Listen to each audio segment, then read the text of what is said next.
Bacon and eggs. I'm very simple, breakfast kind like of a it. guy. Yeah, that's Hey, fair. No, I man. rate that. A good cook knows that you can make a simple dish and still make it top tier. Okay, you don't have to be fancy to be a good cook. I like that, Lizard. T-Gov, what's going on in your world? Still cold over there in Ukraine? Yep, freezing my entire body off. That's why I'm having to start like wearing more clothes to be warmer. I'm gonna have to probably get a blanket during this series at some point because I am shivering. It's a utility hoodie, not a comfort hoodie. Okay. No, yeah, 100% utility. Do you think I want to rock this as style? Well, I don't know. I'm not from the UK. I don't know how you guys do over there. Poorly. Dude, people, okay, UK, but Ukraine, people only dress in hoodies, literally, here. If you go outside, the only thing you see is Adidas everywhere. Really? Dude, yeah. Yeah, you have to get the jacket and hoodie combo. I've just I got it. I got it, dude. But my girl bought it for me. Like, I'm blending in. I'm blending in. But also understand, there's only black and white here. No colors allowed. Oh, real. I see. Okay. Only black and white. You got to blend in with the gray. I see. Perfect. Yep. So today, color schemes are an issue. we are going right into the draft today, not wasting any time. OG versus Viking GG, our opener. Then we'll have Nigma versus Error, and then Secret Liquid, our final series to close out the day. But here we are, OG Viking. Viking GG still undefeated in terms of series in this group stage. Tied in first place with Navi, 3-0. OG, they're middle of the pack, 1-2 right now, so they could certainly use a win here as we see Snap and Chantress picked up to get us started. Yep, the bans are actually very telling about these two teams as they understand each other very well. Well, at least coming from these 3-4 series that they've played in the tournament. Vengeful banned out by OG.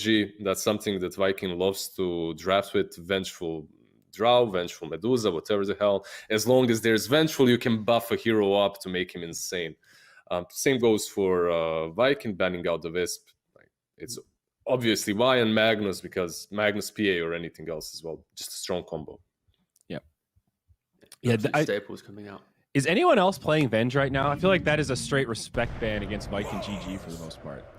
And not really, in all honesty. I think some teams might pick it in the second phase, but it's not as if it's as hotly taken as, for example, Viking have. And you have OG then rounding out with a Mars as well for their next pick, and then Viking just go for the Void. So, yeah, nice openings from both teams. Yeah, good. Yeah, exactly. That's the main thing. I think a lot of teams, the teams that have the hardest time drafting is when they don't have that like solid combo exiting the first phase. When they're trying to be like hyper flexible, they're missing out on just like what the meta is asking for. And unfortunately, we have got to a point where most of these openings are very standard and we see them all the time, but they just work, right? Like the Void plus anything, the Mars plus, Snapfire or Phoenix, it's even leaner as well. Well, what I love about Mars Snapfire in particular, not just their synergy with team fights, but that flexibility. It could be a lane combo. It could also be a 5 Snapfire. It could be a mid Snapfire. It hits both checkboxes, right? It's flexible and a duo. Could be anything, And that's why production, they need to get the rainbow for flexibility. So when I do that, ta-da, flexibility. Because we keep saying it so much with the patch. If we just bam, whoop.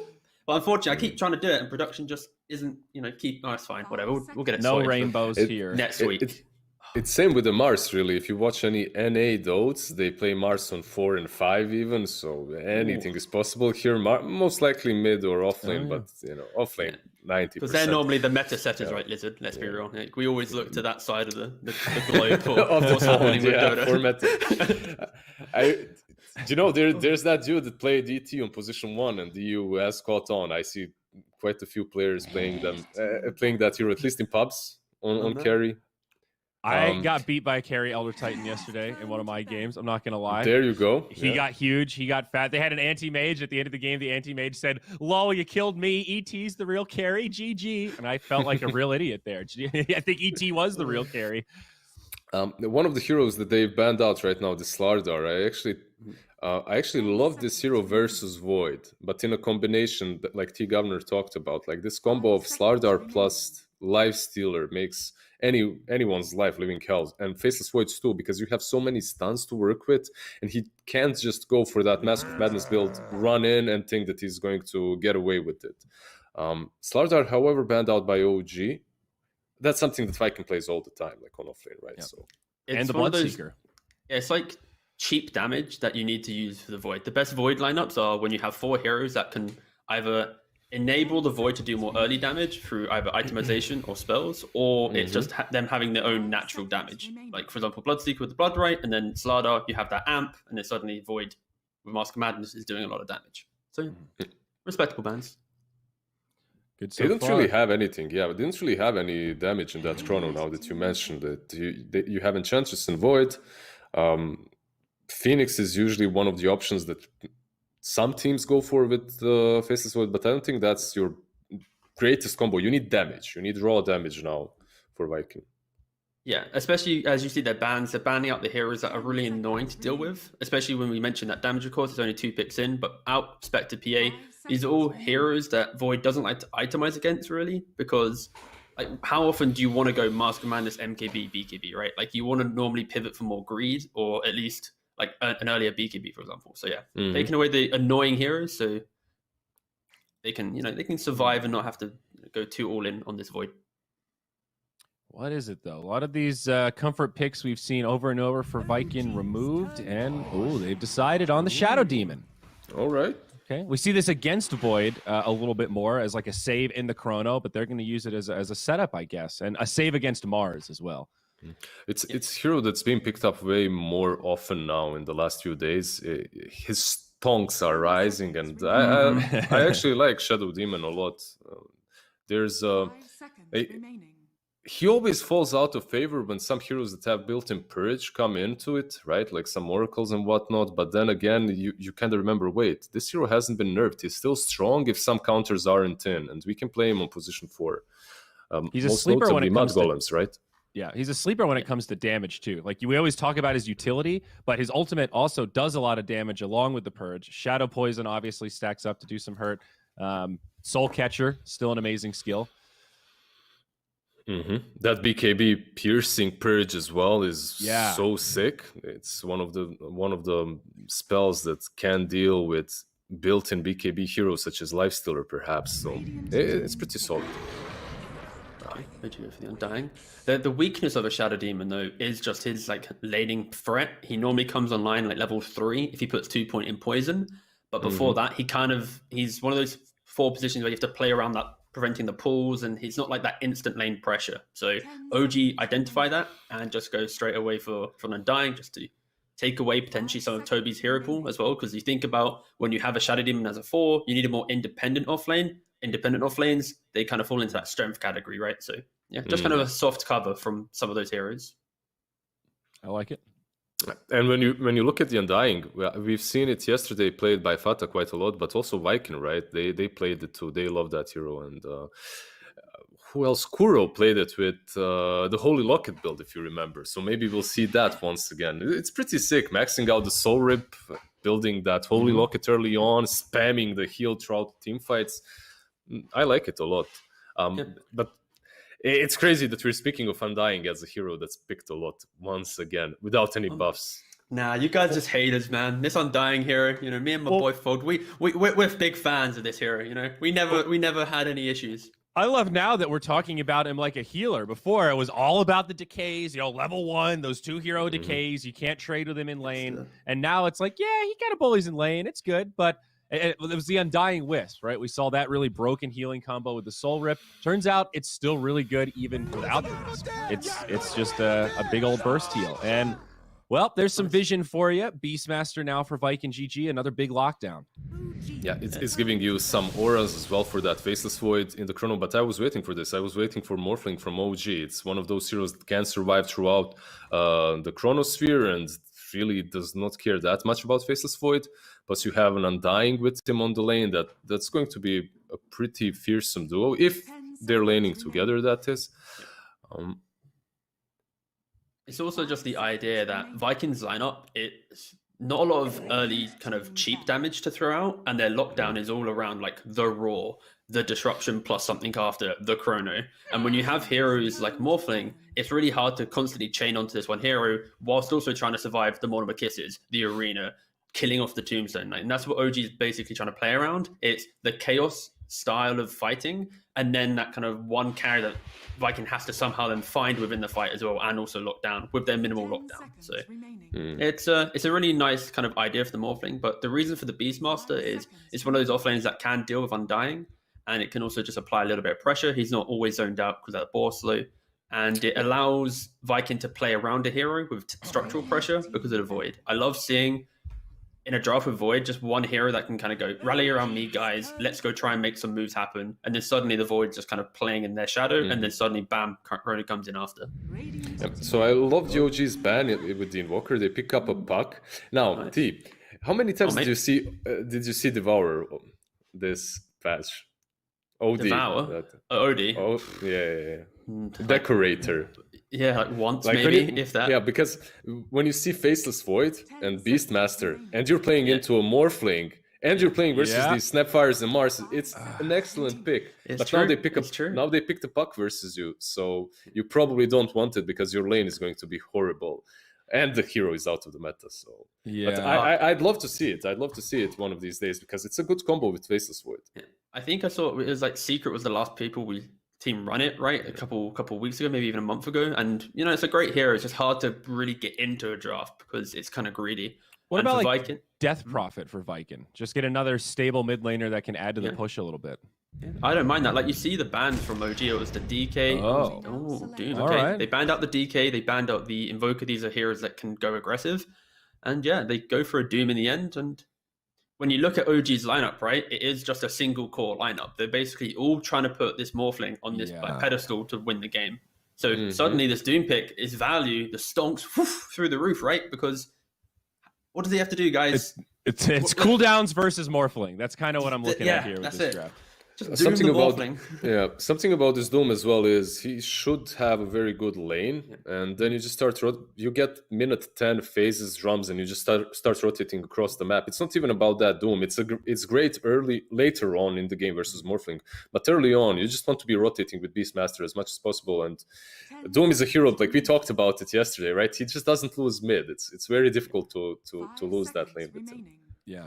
I think the good thing for OG is they have this puck factor, which is one of the best heroes against early aggression, especially when you have a kind of a triple melee core lineup, right, on Viking. So if they are going to try and overwhelm you in early fights, you have this Tombstone come into play, Coil, and then obviously the threat of this offlane duo as well. Like, there is a lot of reactive damage that OG can provide, and then you have to wait for Morphling to come online. The issue is when he comes online, if Boom's having a great game, suddenly if he's doomed, your big kind of win conditions out of the fight. So it is going to be about how OG can always protect this Morphling in the early game to find farm, and then in the mid to late game to enable him not getting doomed so they can actually take some strong fights. They have so many things as well. You have Chrono, you have Roar, you have Doom. So it won't be easy for that Morphling to really just carry the game. He needs to be on the outskirts of the fight, going in and out constantly. But when a team is as skilled as OG, I think they can do it. They can play around their strengths. Mid one Morphling, Topson puck. Can OG do it and finally slow down Viking GG in this group stage? We're going to find out. We've got two casters to carry you through the action. It's KP and Podcat. Boys, what's going on over there? Oh, yeah. Don't forget, folks, EGB.com. They're below the stream. They've got all the odds on the winners for this upcoming series and the remaining series in this group stage. Check them out if you're so inclined to bet. Now to KP and Podcat. Thank you, panel. I'm glad we finally got on this because I don't know about you, Pycat, but I'm excited. Because you know why? You've had me harping on about it all the time. We've seen it fail multiple times, but we're going to see it again in the hands of OG. It's the POS 4 Mars. Can you hear me? Yeah, I can hear you. Okay, what? Okay, yeah, it's got the Saxa position 4 Mars. Haven't really seen a lot of success with this hero, but maybe if anyone can do it, it might just be Saxa. Yeah, I think we've only exclusively seen it being ran by 5 men who, of course, have disbanded now. But OG, you know, they've had mixed results, but it feels like they're in a better place than where 5 men was at. I mean, obviously, you know, they're Division 1 compared to the 5 men who couldn't make it up there. So maybe we finally, because so far, I think it's 100% loss rate every game we've cast of Mars possible. Yeah, I mean, it hasn't really looked that amazing yet, but, you know, OG they're sort of known to run a bit of these more unorthodox heroes, so they might be the ones to actually be able to pull it off, although, you know, it's against this Faceless Void in the lane, Enchantress Faceless Void. I feel like this lane should do quite well against the Mars. But you know, it's like a Mars Snapfire lane, right? They're bringing both the new heroes to one lane. It's kind of a setup for a bunch of chaos. That's true. There's some nice interactions there, right? Like you can cookie, it maybe gets you on the other side of your opponent, then you just spear them back towards either like the tower if the way is close, or an easy tree block on. So there's some kill potential for sure. I think, if anything, maybe they can kind of snipe out the Ench, but the Ench isn't going to be starting bot. They're actually starting with 3 heroes top, which is kind of a unorthodox, and I'd expect not gonna be expected by the side of OG here, considering they've got an Undying in this top lane. Yeah, maybe they're just starting out here as 3 heroes. They might try some sort of disruption into trying to kill this guy with the boar. And it looks like he might be in trouble here, yeah. Yep, he's gone. Quick enough, and that was what they wanted. Should be Celery now likely to just rotate away.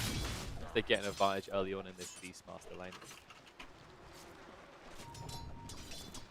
Why, thank you.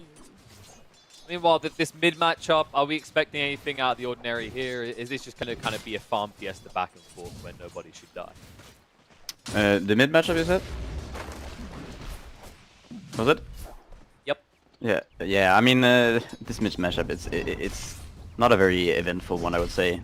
You know, potentially, if there are some sort of rotations later on, when Puck hits 6 or when Doom gets 6, you know, whoever gets 6 first has kill potential on the other, but otherwise it's sort of just a farming lane.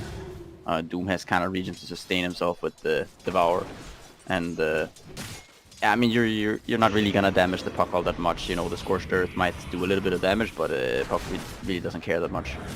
So it's just gonna be 2 heroes farming. I expect the Puck to be right-clicking the Doom quite a bit, so he might have to sell out some more regen or just kind of go into the jungle. They actually caught Celery here. They did use the combo, as been mentioned, the cookie, and then they spear him back towards the tree, and they managed to pick off Celery pretty easily there. Cost them a lot of regen though. Like that's kind of the worrisome part, right? Is you can go after this Ench, but there's always going to be this void that can maybe RNG turn with 1 or 2 bashes. I mean, this lane is like the new gen Dota, right? It's like the new gen versus old. Faceless Void Enchantress, they've been around forever. And Mars Snapfire, you know, it's the battle of old versus new. Are they like the oldest gen heroes? Like, I'm trying to think what the original heroes were in Dota 1. I don't know if maybe Void was. I'm not sure if Ench. Yeah, Ench might not have been. I'm not entirely sure. I started playing some 6:30 or something. Much earlier than me. Yeah, but I mean, Void and Enchanters were there when I started, so they've been around the block for a while. Seeing the new heroes together just making me think about upcoming. The panel was kind of asking some of the people they interviewed in the previous days what we expected. Yes, All I'll say is this: in a situation where we want something different, we're going to get exactly that. That's not supposed to happen. Yeah, exactly. Level 4 Doom killing Thompson is. It looked like he got greedy with the illusion of trying to actually snipe out Boom. Yeah, he also he doesn't have the phase shift skills. It's not that strange that you don't, but you know, he probably just got caught off guard by like 1 or 2 critical strikes. This the Wolfie creep. I mean, you do deal a lot of damage. 264 crit. Thompson is trying to pursue Boom here. He's gonna realize it's not gonna happen as they find the kill in the bottom lane. Yeah. And then Celery, he's actually rotating towards the mid. They have to be careful about how they approach Boom. The thing that really turned that into his kill was having this pack lead door already, and the stun coming out. Yep. Mistakes being made. Thompson thought he could just farm up here, and his TP is still on cooldown for a very long time now. Yeah, that's the top versus flop. You know, sometimes you get one or the other. Oh, it's definitely looking like he's just being blown out of the arena by Boom in this one so far. Now have a CS lead as well as a huge XP lead over the Spark. Yeah, and that's kind of the issue now for him. When he returns to this lane, there's Boots on Doom, there's Scorched Earth at level 2. And he doesn't have phase shift, so it's not that easy to dodge this. I mean, he has to somehow sort of bait out the Doom and not die to this, or just go in and feed. Because otherwise, laning for him is going to be really difficult here. Maybe that's a strategic move. I will make him Doom me on purpose. I'm only level 4 after all. Then I can just come back and maybe level up. Because right now it's looking pretty pitiful. Celery's now rotating around. This is the thing, whenever he farms the Illusory Orb, they look to strike, and they do get the Boom out. the Doom Mountain from Boom. I don't know if they've got enough damage. They're going to chase under. They get the Doom from Boom. And it's Yeah, going to work. that's a good one, all mate. blue. Thank you. I try hard and I don't fumble. Unlike this top lane that is already starting to fall apart. I mean, obviously they got the first blood, which gave them a slight advantage, but now sniping out mid one again. Yeah, this Shadow Demon is, I mean, quite the strong hero early on against this Morphling. Before the levels of attribute shift really start to kick in, the illusions deal so much damage because of the agility. And you can just continuously spam the Shadow Poison. And Morphling, you know, with this low HP pool that you want to stay at to be able to see as against Beastmaster, quite vulnerable. Notail might be in trouble here too. It's brought down. It's just the rundown. It's very hard to stand up against this combo once they start getting the next speed advantage. Yeah, and I was gonna talk a little bit about this, but I was having some technical difficulties. But I think the OG versus Viking matchup is quite an interesting one, actually. I mean, I feel like Viking are like the OG light, or you know, like I feel like these teams are quite similar in the way they approach the game. You know, both are generally very fast-paced teams.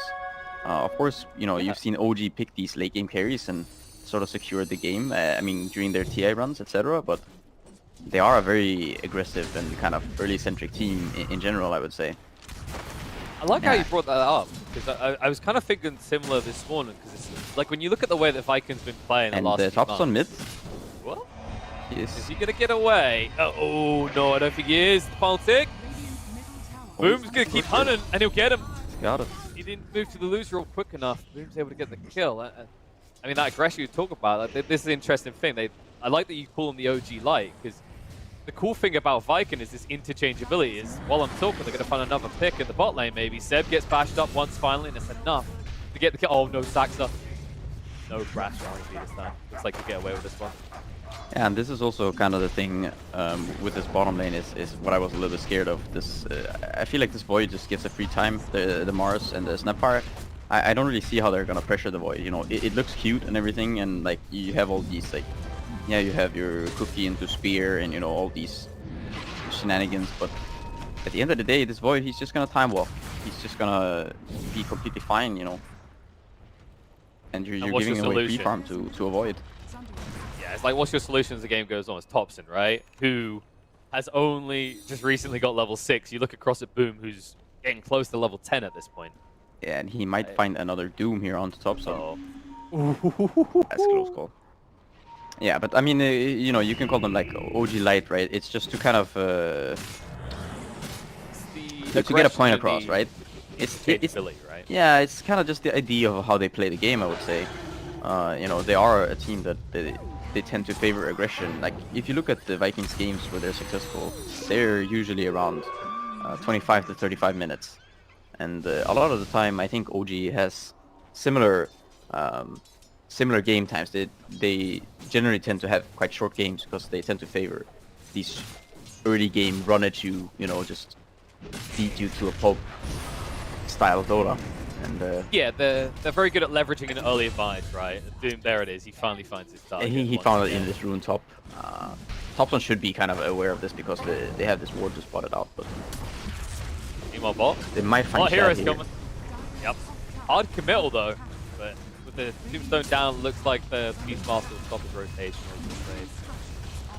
And that's the thing, right? Because they're going advantage, they leverage it. And that's the thing that OG always done. Like, compared to other teams, they wouldn't kind of wait around. Like, they'd get the necessary item, and then they'd pivot whatever lane had that advantage and kind of dribble across the map. And, Hermes is I agree, going down Vikings here. This might be The trouble TP for the stuff. Shadow Demon. Well, it might be trouble for OG in response if they're not careful. 2 heroes have come here, backup, disruption's out, so Codeine buys a little bit more time, and forcing OG to hang around allows him to snipe out Saxon. Caught on a no-tail as well. One bash would do it, but Shad, where's this RNG? There it is. 2 in a row. Where is it? Is that enough? Are you not entertained? No, I want him to go bash every other hero now. We've all been there when we were faceable with it. Just one hit with, and then you get 3 in a row. You're very content. Yeah, I mean, Boom is really becoming the real issue of this game. If you look at the levels right now, the highest hero on OG is 7.5 on Thompson, and well, Boom he's 11.5 pretty much.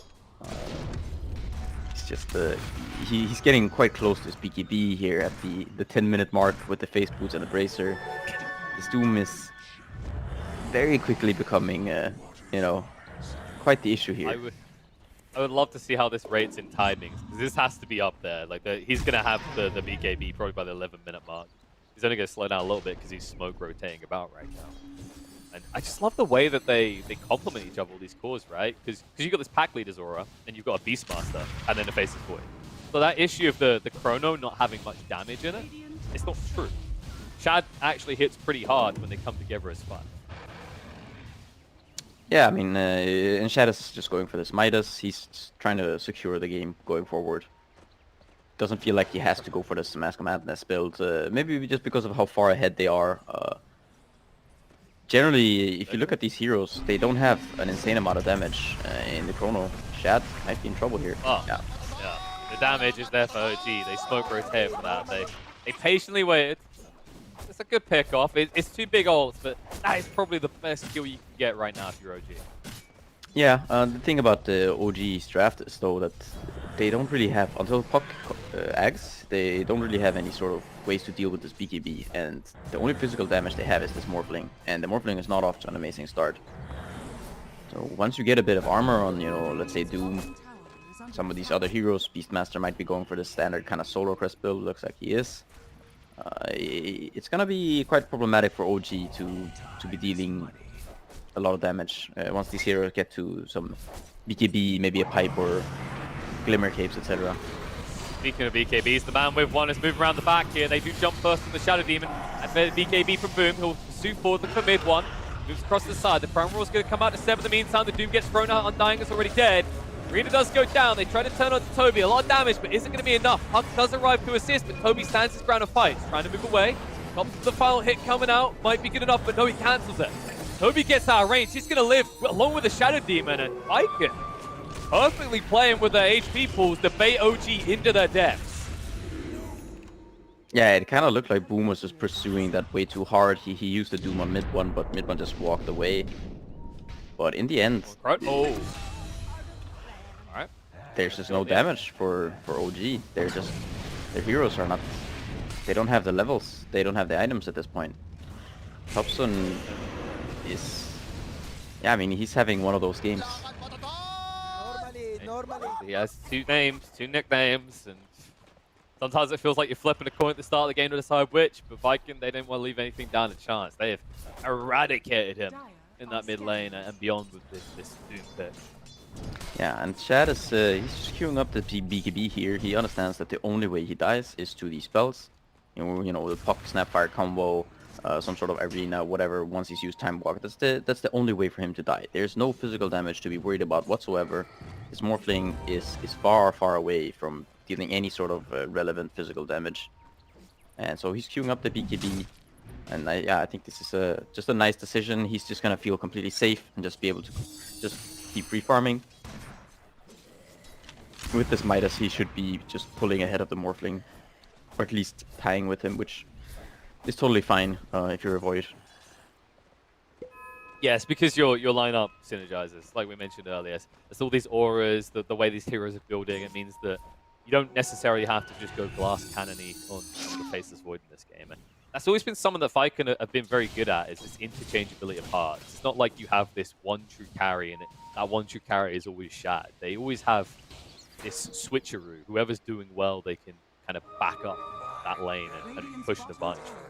Yeah, and to say Boom is doing well is quite the understatement. Doesn't He's do got himself. No, I mean he's already going for the Shiva's Guard, and the thing is, when you get these items at such an early timing, I mean, like the damage from Shiva's Guard in general, it's a nice thing, right? But when you're getting it at, you know, it's gonna be 18-20 minute mark, these heroes, they don't have that much HP yet. This Shiva's Guard is going to completely mess with them. The attack speed is not there for them. Bring it down. They'll find a pick off the Shadow Demon. Prime Roar and the Doom are going to come out. They found the Morphling. Nice soul rip to heal him up. Chase forward on the other side, but nothing to be found. They Oh, Hunting. Sax is going to drag them to the south while they pursue to the north with Boom having that BKB still active to get them off the kill. No Tail, unable to save anyone with a soul rip, not even himself. Yeah, I'm not sure OG if they have any sort of counterplay here. There might there you be go. a coil. There's the big He's not play. gonna need it. The coil Shadows is into gonna- snapping the spear. So strong. Oh, Seb. Okay, he might be okay here. Seb, no! You were out, sir! Okay, Mech will save him, but that was too close for comfort there. He was getting ready to club him around the face again. I mean, Boom is he's close to doubling up the highest net worth on OG. I mean, the team as a whole are close to that infamous 1,000 gold a minute mark. And this is going to be With a this. very quick Roche here with the Inner Beasts, the Vlads, and the Medallion on the Beastmaster. They might try here. I mean, this could have... They're just a little bit late, you know. If they would have been here, this could have been a really good fight, fighting around this pit with the Kisses and the Coil. But unfortunately, Viking are just too fast. And this is, I mean, I feel like this is really the type of Dota that Viking loves to play. It's this very quick pace. You get ahead a little bit. Viking is that type of team that they get ahead a little and they take a lot, you know? Yeah, well, OG, they're just in a situation where they're settling for scraps at the table, shall we say. 'Cause the fact of the matter is, OG weren't slow on that move to try and intercept at Roach. It's just Viking are that fast. You don't expect at 15 minutes in a lineup to just obliterate Roshan that quickly. Now, they're trying to jump with Shad. Got the Does have Aegis the though, Aegis Disruptor's going to save him. He won't even have to pop that Aegis to live. DPR attempt by Saxon will be interrupted by the primary roar. With that movement speed, Toby does pursue forward looking for more. Short of spotting anyone, so OG minimize their casualties. Yeah, and Now scratch there's so that much to make. scratch that 18-20 minute Shiva's guard. If you look at this Doom right now, it's Lordy. Is it going to be a 20-minute It's gonna blink be an dagger at this issue. rate? this is gonna be an issue. One. He's got Doom again. He does get the morph off in time, but BKB activated, and Boom will not stop pursuing this. He Reinforcements might are be also going at it coming. a little bit too hard here. Yeah, he's jumping the gun. I mean, he's feeling himself. He has good reason to, but that one was his ambitious Doom of the game. It happens, you know, it happens. He's just like, you know, I just picked up Shiva's guard. I don't care about anything. But It's true he doesn't have to care about anything, but the problem is maybe he doesn't have the damage on his own to kill anything. But now, this smoke, they want to punish this knowing that Doom is not available. There is a Chrono, though. They need to spot out where Aramis is, otherwise this arena is going to be exactly like the last one. They haven't got the arena for 20 seconds yet anyway. yeah, OG's heroes, they are smoked up. The Chrono Ooh, he Shad held is it. going in. He does have the Called it BKB too. Shad and the Aegis. But this is fully defensive right now. The Kiss aren't good enough. The Chrono connects to the free. Thompson gets found right on the edge. They'll clip the Fairy Dragon's wings. They'll turn around to the Seb as well. They've already got rid of No Tail. Arena down from Saxa. Too late to save a soul. As they'll find 3, make it 4. The only one walking away from this is mid one. He'll be like, whew, thank God they used that Doom before the fight. Yeah, I feel like any other team except for OG here would have called this game. It's 17 minutes, 17,000 gold advantage at the 18-minute mark. I think this might be one of the biggest advantages I've seen in a very, very long time in terms of net worth at this minute. 18k now at the 18-minute mark. So 1,000 gold per minute at this stage of the game is, you know, it's quite insane, to be honest. I don't know that I've ever seen this early. Not in a long time. Definitely not in this tournament, especially. This has to be the beatdown of the tournament so far. The question is whether OG have a means of striking back at this round. There's still a lot of outer towers, so it's not like Throne is exposed, and that's the danger for them. But like you said, most teams, they would have just tapped out and said, please no more, mercy. Yeah, but that's the, you know, OG, they do have these ideas, and I mean, sometimes it just, I feel like it's kind of unbelievable, the things that they manage to pull off, you know, especially in these sort of bigger tournaments. They have the fighting spirit, you know. Did he just I didn't quite catch the start of that. I saw the net getting thrown out, but I think Celery stuck the Dark Troll Summoner in the camp and then waited for someone to walk over a little bit gullibly. Yes. The classic. Just baiting them. Oh, just a creep to kill. Oh no! This creep is using the ensnare. Huh? It's like, hold on a sec, there's only one hero here. Are they all invis on top? Celery. And it looks like Morphling, he's decided to go for the Axe here. And I'm just thinking, what is the hero here? Is it Faceless Void? Or maybe it's the Doom with the break. The Infernal Blade, I'm not sure. Not sure who he's going to become here. Yeah. Oh, I think Thompson's going to become dead. Jeez! Alright. That Doom hits very hard. And is also farming very fast. He's going to get the Tombstone as well. Yeah, the 8 is going to be reclaimed, but now a 23,000 gold lead at the 20-minute mark. So, I mean, It's accelerated. I feel like if it was one of those older patches, you know, like if we saw OG get a kill, they'd get 2,000 gold per kill at this point, you know, but, you know, Dota has been changed, so no such shenanigans. Now Dota has this weird mash situation. Shad jumps in, catches on the 2, Seth. Where the hell are the bashes, he says. There they are. 2 in a row. I don't know what it is with Shad and his Void this game. He doesn't get any bashes, and then he consecutively bashes time and time again. And they found him out of the base. There's no escape from this. Very dead. They don't have to use the Prime Roll. They'll just toy him along. Boom, chasing him with the BKB onto No-Tail. Will be pushed away, but the problem is your buildings, I mean, they can't retreat. Prime Roar jump in, on the park, the arena could not save him. He's down as well.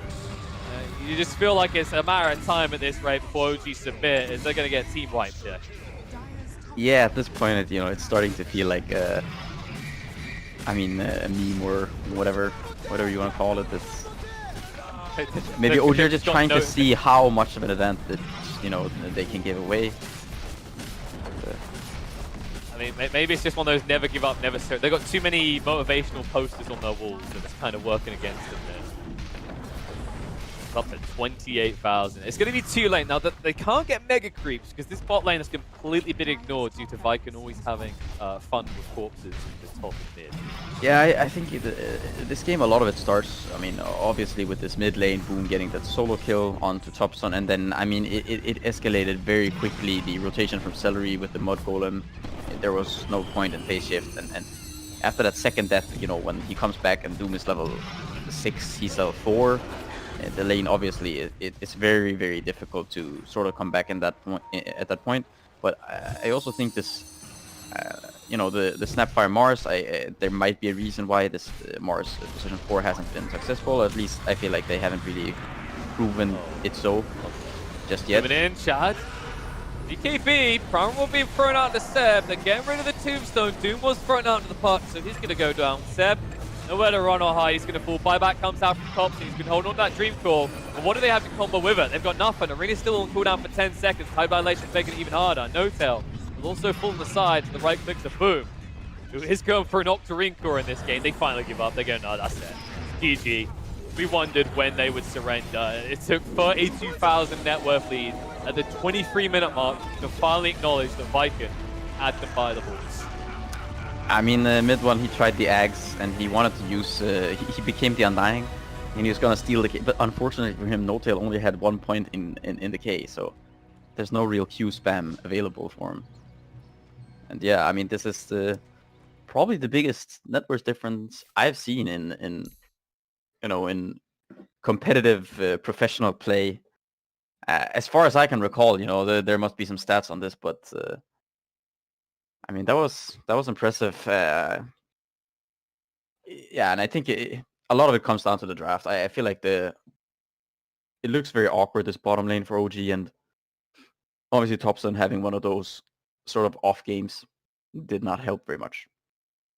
No, and it kind of ripples from there, right? Like, this game really was dictated by Boom. It wasn't just that he stomped mid, he made sure that he made that advantage felt in all the other lanes. Because, you know, when you think about the outer lanes, of course, Mid one had a rough start, but at least the Mars and the Snapfire were kind of trading, right? That wasn't looking too bad. But if you're losing 2 of your lanes and drawing the other one, kind of the traditions of Dota, it doesn't tend to end well for the team at the disadvantage at the end of the laner phase. And No, and at I the mean, same time, yeah, I mean, at the same time, they're trading in this bottom lane. It's still just the Void is getting what he wants out of the lane, whereas the Morphling is I mean, he's getting pressured a bit. I think the Void is happier in that laning stage, and it's also you're losing some levels because the Enchantress is moving on the map, and the Void is still fine. So it does look a little bit awkward. And I mean, the questions in my mind going into game 2 is what the bans are going to be. Maybe OG will end up showing some respect to Boom and his Doom. That's all ahead of us. We're going to hit up a short break. When we return, we'll have the draft for game number 2, where we'll see if we're going to get some OG spirit bouncing them back, or if Viking are just going to blow them away even harder. EGB, your esports betting world.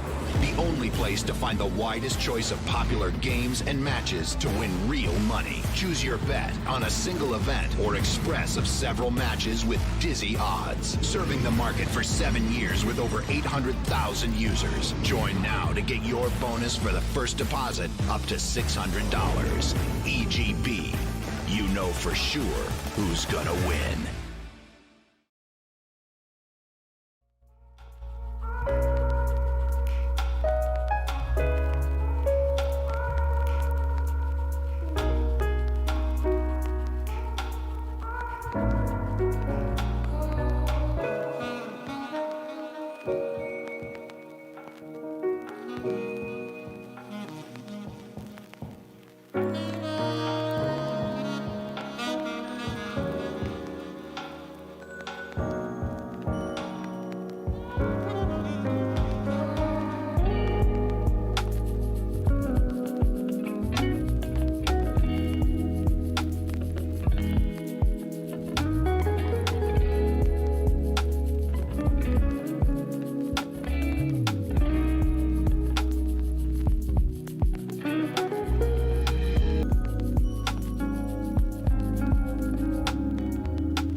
Welcome back, Doters. A quick game one to get our day started. Viking GG. They came out of the gate swinging. They took no prisoners, no holds barred.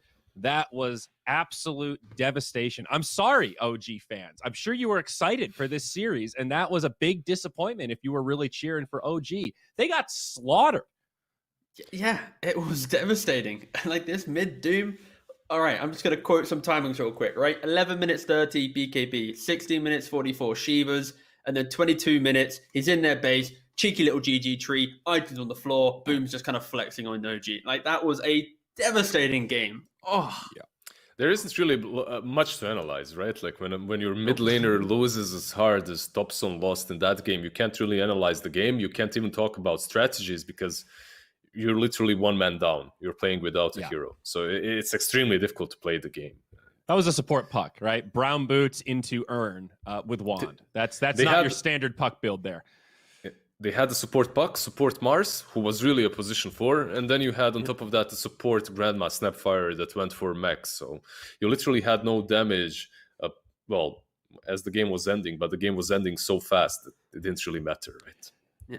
That's kind of the beauty of what Viking had, right? They had this ability to have these strong lanes, but also when they win the lanes, they have a way out of the game as well. They've got the Beastmaster, they've got Ench, like this way to just push through. And when you have OG, a team that likes to go for more kind of 4 cheaper fighting heroes +1, that doesn't get to play Dota when they lose the lanes that hard. Like they normally like to go even and then look for the outplays.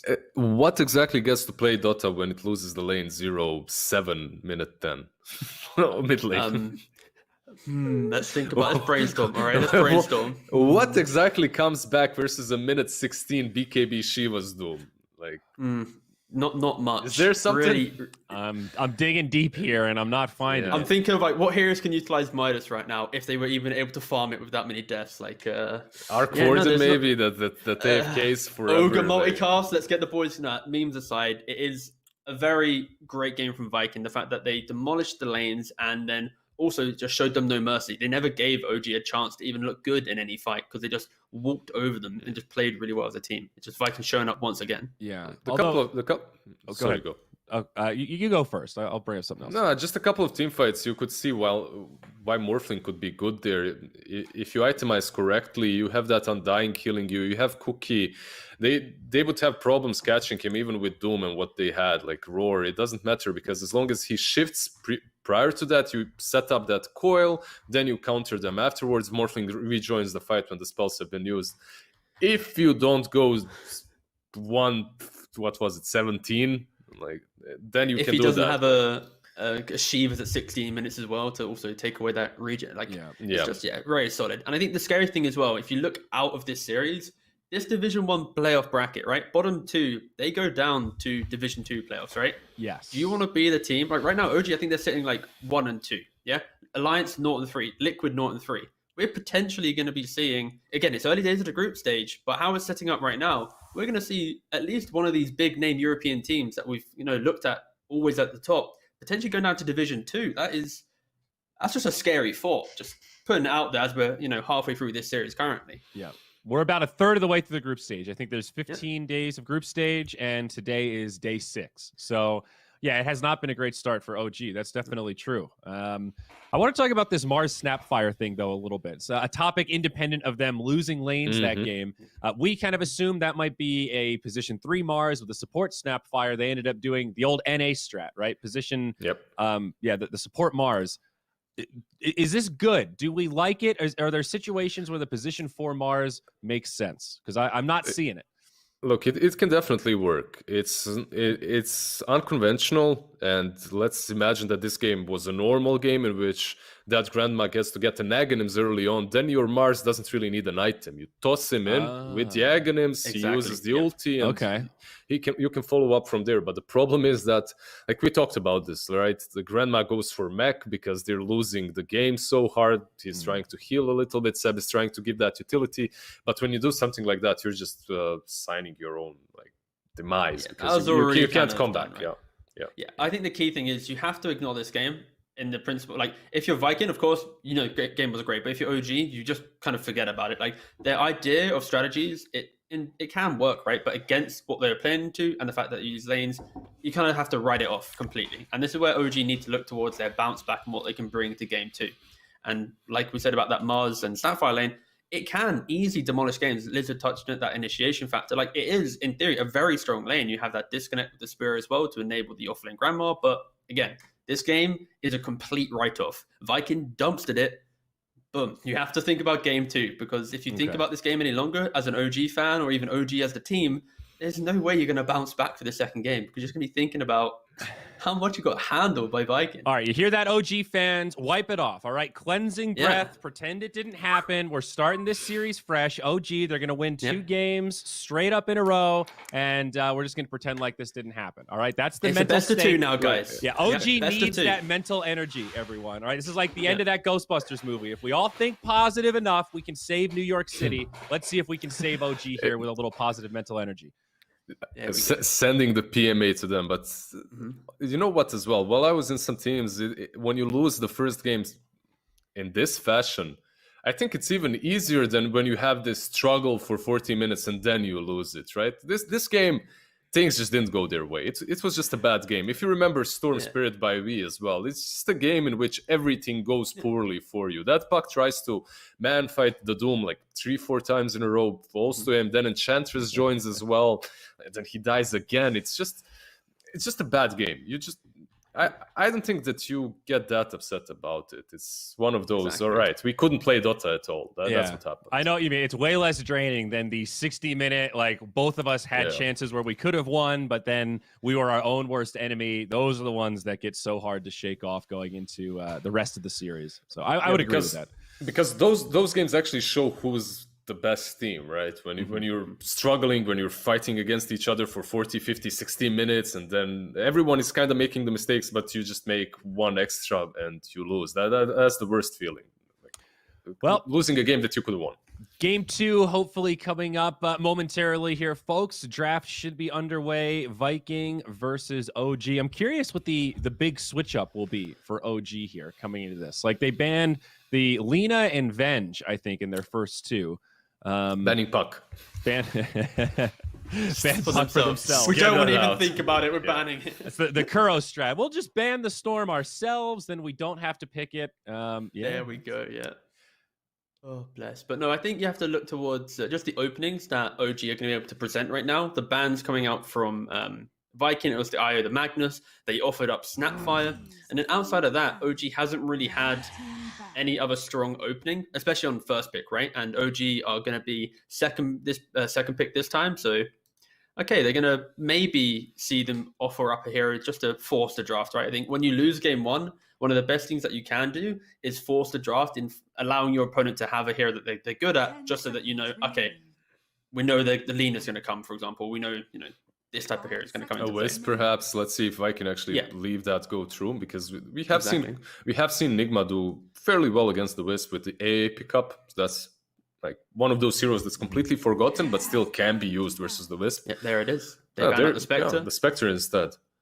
So this is a smart thing to do because you force out the potential IO ban. If they don't ban it, you can pick it. But there's a lot of big heroes left in here. Like, OG are kind of Yep. calling that bluff. We're going to ban Ench, so now you could pick from Lina, Venge, Void, Wisp, and the big four. Yeah, Venge is banned, but Venge is yeah, banned, Oh, I'm sorry. Venge got banned. Yeah. yeah. The other That's two. right.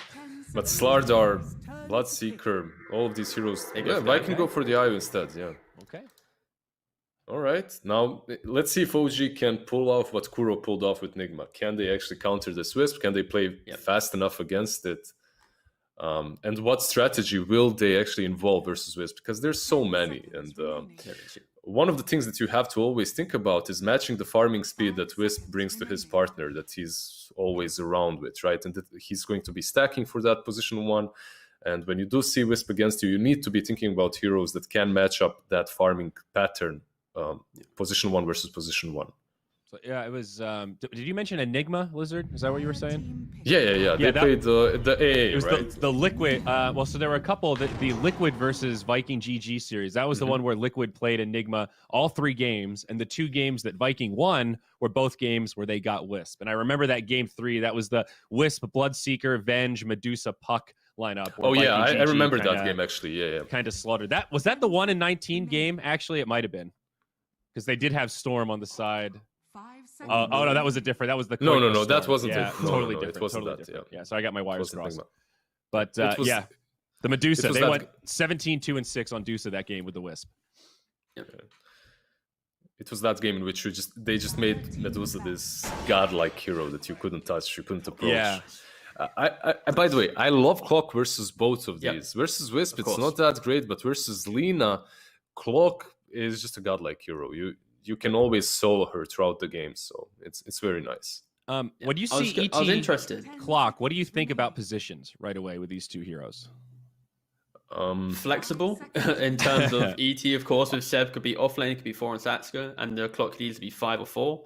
I kind of have a vibe that's going to be like, it's just open, right? There's no point even trying to speculate, but it's Okay. just 3, 4, and 5, they can be flexed throughout. Fair enough. But mainly for the Clockwork pick, I thought they were going to go Clockwork straight away into the IO just because of how strong it is, especially with that tether. You can also stop relocate very easily. But no, they let one more hero come through, see the Lina, and then, like this said, it is a very strong Clockwork pick. I want to see some core ET. I want to see him on the 3. All It things needs equal. the right lane. It needs the right lane. Yeah. All things equal. Just my inner fanboy. I like watching core ET. It's pretty fun.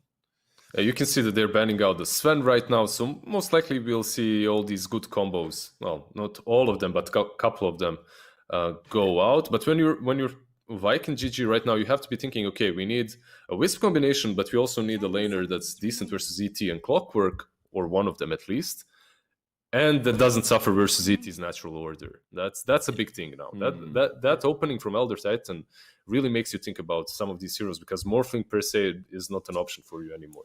Not picking thing is, though- Terrorblade.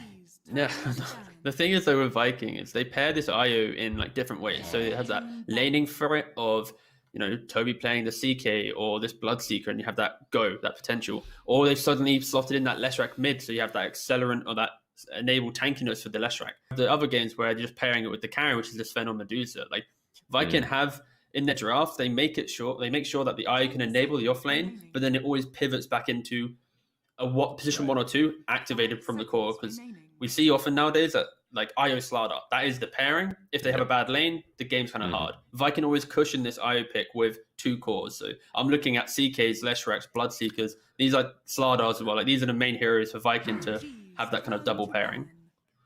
It actually all started like a year ago or so when Wisp was pretty popular and picked, because most of these safe lane combos were really broken, and then they got nerfed. And then if you wanted to play Wisp, you had to roll him on one offlane because your safe lane would be crushed. Like Wisp Gyro isn't nearly as strong right now as it used to be.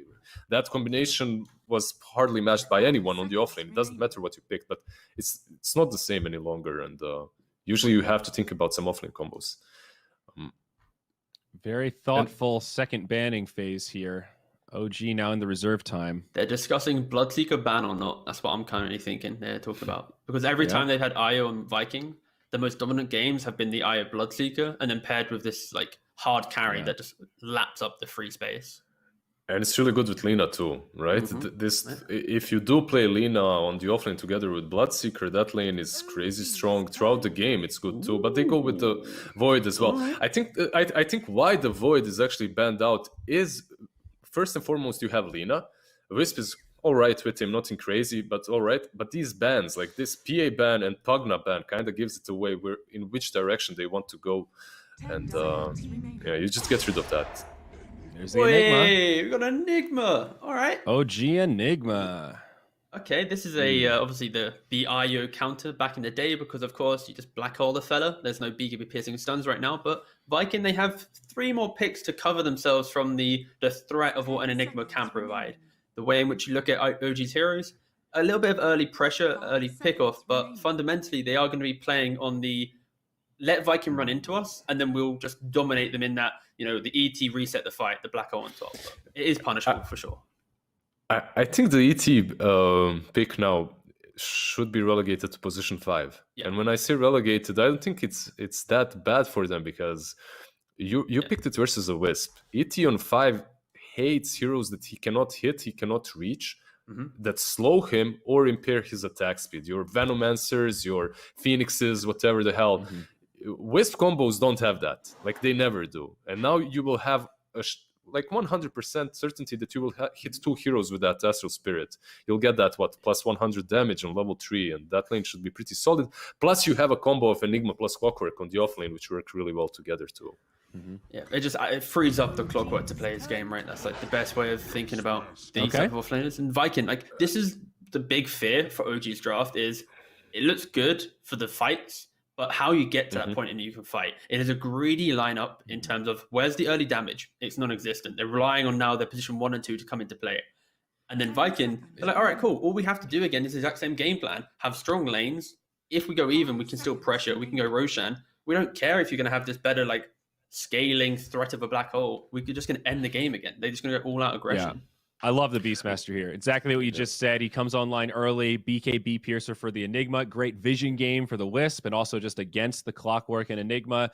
This Beastmaster feels perfect here, given what they need. Like you took everything out of my mouth perfectly. Just perfect. I'm so sorry, so Lizzie. No, it's fine. I'll just add that slow from the boards can be annoying for ET in the lane too. That's my small addition. There we go. But that's a little bit of real, flavor at the end. Yeah. But it forces Enigma into a different kind of a build, and Monkey King. Interesting. That's it's a bit greedy. Like, I don't mind it for like the idea of a lane, but it's still, in theory, is very greedy, because the itemization that you see on Monkey Kings is like Ags +1 normally, unless they want to go super early, and it's not providing anything to deal with that push potential. And now Viking, all right, they go for gyro. Ooh, you got the Shad Gyrocopter. That is Gyro Wisp. We don't see it a lot, but this fella, he's a very mean Gyrocopter. And now, what's OG going to provide? This Monkey King, he doesn't stand up to any of this early magic damage. And my fear is, I think the Monkey King pick, it was of course a flex pick to cover themselves from like a potential DK mid or any of these kind of mid pushing heroes. But then Viking just go, we just picked Gyro, lads. We're just going to go back to the old playbook of what's actually, still strong for early pressure. Yeah, I really he's- love their draft. I do too. Yeah. Love the Vikings. Yeah. Like Enigma, Eidolons. What's pretty good against that? Flat Cannon. I'll take some of that extra Yep. gold, please. Right now, Perfect. you just put the Lina mid to prevent the Monkey v mid matchup, and then you pick up a position 4 that can either A, skip waves because Monkey King might have too much pressure against Beastmaster, or B, a ranged hero to apply pressure to the Monkey King if it's like an ET support that can't provide as much to help. One thing for Viking right now is I feel they're spoiled by choices. Do you want to put Lina mid, Yeah, or do you they are. want to have her on position 4? I think it still might be a little bit safer to put her on 4 because you're playing versus a clock, and the game can be ruined for a Lina if a Clockwork has a good start. And this, Beastmaster aside, this is still a sick clock game. If he gets good items early on, That's true. like Gyrocopter really suffers against him. Same goes for Lina. If you put Lina as a core as well, you have 2 cores that you can pick and choose from. Or if you buy an Aghanims, you can pretty much delete both of them from the game as a position 4 clock. So what's the ideal mid for Viking then? They are going to have to pick 9th instead of 10th. They did go back for that puck last time they had a somewhat similar lineup. I think you have to look towards the fact that Viking, even though their draft looks good for entry into laning and then opening up the game, they still don't have like that many stuns, right? They've got a Raw to deal with the Enigma. They've True. got maybe an LSA, but they don't have cheap stuns to throw out. And that's where OG, they can play around that. They can poke and prod and look for these early fights. They're probably not going to have much map control, but then we're going to see like the big turnaround moment, the black hole, high ground defense, and the game's back in its favor, right? Because BKB's come up for OG and they can actually fight the gyrocopter. But for Viking, I'd like to see some type of control from the mid lane. The issue is Monkey King can easily be flexed there, and like a Kunkka mid doesn't feel too great, right? Like these melee controlling heroes, there's a Monkey King still being flexed from OG. The other thing is you could just go all out aggression and go for like a quap or something just to try and punish the fact there's no hard lockdown on OG either. Oh, that could That be could cool. be, a boom classic, but then again, it's like they're all inning on just dumps during the game. To be fair though, they did dumps to the first game, so they're pretty confident. They could roll that strat. Yeah. And Shadow Demon. Shadow Demon. Nice. Okay, so it is Right, so it's Lina laying mid. him up. Yeah, yep. So it's not exactly that like a cheap stun as you put it, but it is a Yeah. setup for Lina. It's a good form of catch, a little more defensive too, so you can get It's a that save, reset. right? Yeah, yeah, Why stun the black hole when you can just disrupt the guy who's getting black holed? yeah. True. Not my favorite save versus Black Hole, right? It's an The example, disruption. right? It's an example. You're It's a still reset. disrupted. Yeah, you still Oh, hold. okay. there, So but- it's all Thompson right. Invoker, so it'll be safe lane Monkey Yeah. King for mid one. Okay. I'm just wondering, is Clock going to be 4 or is Enigma going to be 4? Which one of these two? I'm just waiting to see OG. I think pick, they're because it could discussing be- that right now. Yeah. Lizard. They Surely don't know Enigma either. has to be the offlane, right? I feel like if he It goes doesn't for... have to be. Yeah, it doesn't have to be because of the game. Yeah. Because of if you look at Clockwork's game, it could be fantastic if he has a good start, I good guess that's items true. coming from the laning stage. But Seb, Enigma, I think more likely. that's what I'm than kind of rolling Clockwork. on right now. Okay, so there you Enigma, go. yeah. I feel So, like yeah. the Clockwork Oh, angle actually- is great. So it's okay. So Clockwork 5, they push that all the way further down. Okay, sure. I think Very so. More interesting. importantly, it's going to be the offlane Enigma can be independent, so it is going to free up at some point the Clockwork and the ET to try and enable the Monkey King lane, because I think this Monkey King needs to have a good game to play into the Io Gyro. Vikings lineup is amazing at just when you look at it on paper, what they bring to a fight, the saves, the damage, the rush, everything. They have everything ticked, but they can find issues running up into a farmed Enigma, a farmed Monkey King trying to pressure high ground. And the same again, like if OG are making the jumps, then Viking can fall victim. But I think the way that Viking play with their aggression, they're not going to give OG that space on the map to find that evenly distributed farm you need to kind of activate all the cores on OG. So yeah, I think Viking, just from game one and what they have in this second game draft, it's there. Like, Yeah. Lizard. They went with. I mean, OG went with full comfort zone. If this Yeah, that's true. isn't OG, I don't know what is. Like Saxa on ET, you have Invoker, you have Monkey King. that's true. I'll lean a little bit to OG because this is completely their draft, no matter what they're playing against. So Right, like, how many people do you think Seb will catch in a black hole this game? 1 through to 5 prediction. How many heroes? Hypest will be, of course, 5, and then them just losing is like 0. 3. 3 Lizard. Middle. How many people in the Three black hole? sounds alright. As long as he catches that Beastmaster a couple of times, that's all that matters. Such safe political answers. All right. He's playing it too safe. All right, folks, remember you can find the odds for the winning teams from our partner EGB banner below the stream. We'll see if we see a 5-man black hole. The first Monkey King of the tournament, Killer Pigeon, Cat. Take it, gentlemen. You know, if there's anything I've learned over the years of getting many participation ribbons, Cat, it's not how you finish, it's how you improve. And if there's anything that we can say from game 1, it's the OG set a low bar to like surpass, and Viking maybe set themselves an unattainable stomp to kind of repeat. But do you think maybe this is the draft that can do even better than the game 1? I mean, I think it doesn't really matter, you know, in what fashion you win, as long as you win. You know, if you win a slugfest of 70 minutes where, you know, you were losing the entire game and you managed to win, it's the same as if you're beating someone with, you know, 30-5.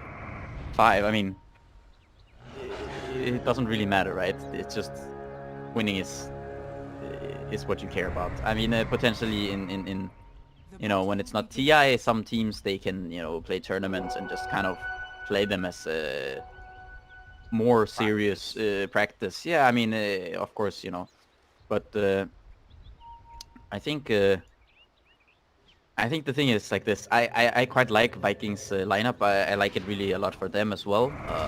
It's just I feel like OG is the type of team where you're just like, well, they've just given this away, you know, it looked really bad the last game, and, you know, you want to count them out. I feel like that's when they always do really well, so...